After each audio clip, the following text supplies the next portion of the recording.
తెలుగుదేశం వాళ్ళు. అంటే ఇంకా చాలట్లేదు ఈ హింస.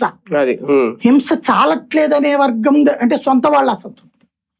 హింస ఎట్లా చేస్తారన్న అసంతృప్తి. పట్టించుకొని తటస్థుడే మూడోవాడు. సొంత పార్టీలో ఉన్నోళ్ళు సరిపోతుంది అని సంతృప్తి పడుతున్న వాళ్ళు తక్కువ ఉన్నారు. కానీ ఇది వాళ్ళ దాంట్లోనే అసంతృప్తి. ఇది రెండు వైపుల నుంచి అసంతృప్తి.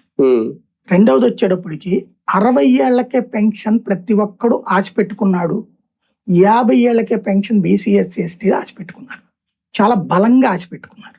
4000 వస్తుంది కంఫర్ట్ మనం అన్నట్టు. అది ఇవ్వట్ల. కొత్త పెన్షన్ ఇవ్వట్ల.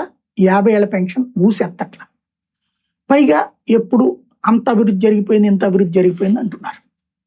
ఇవి పేపర్లలో, టీవీలలో, సోషల్ మీడియాలో కనబడుతున్నది. ప్రాక్టికల్గా మన ఈ 2 ఏళ్లలో చదువులు పూర్తయిన వాళ్ళల్లో ఎంతమంది ఇక్కడ ఉద్యోగాలు సంపాదించారు, ఎంతమంది ఇతర రాష్ట్రాలకు పోయారు.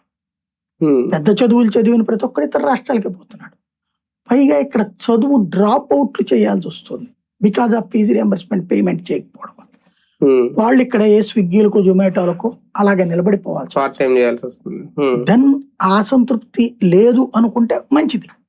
అమాయకత్వమా లేకపోతే మంచితనమా గొప్పతనమా నాకు తెలియదు. అంటే నాకు ఉద్యోగం ఇక్కడ అసలు ఈ రాష్ట్రంలో మనకు ఉద్యోగాలు దొరకవు, వేరే రాష్ట్రం ఈవెన్ ఇక్కడ స్విగ్గీలు, జొమాటో చేయకంటే హైదరాబాద్ బెటర్ అనుకుంటారు. ఎందుకంటే హైదరాబాద్